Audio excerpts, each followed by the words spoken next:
pamilya ko. At lalong, sa akin naman lang, Pakita yung mukha ni influencer lang Gusgusin. naman ako eh. Okay lang ako, influencer versus influencer. Pero sa asawa ko at nanay ko, hindi. Di ba? Norman? Di Tumingin ba? na, papakita mo naman, boy. Totoo ang baho mo, tignan sa personal. Ang baho mo, Mapalag to. pinayupak ka. Ito rin yung warrant mo. Okay, no problem. Haharapin ko yan. Oo, naunahan lang ako eh. Oo, pangit ka kasi.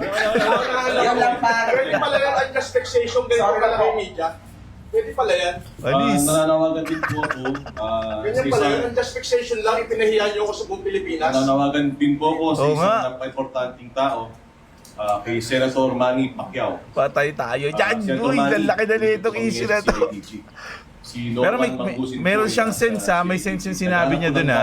Unjust vexation lang, pinahiya niyo ako sa buong Pilipinas. Senator Manny, yung May bawi siya dun, pwede yun, pwede yun.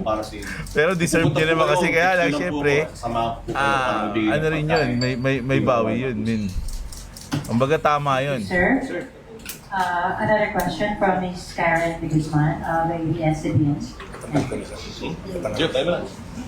Hello. Okay. Lumayas ka na.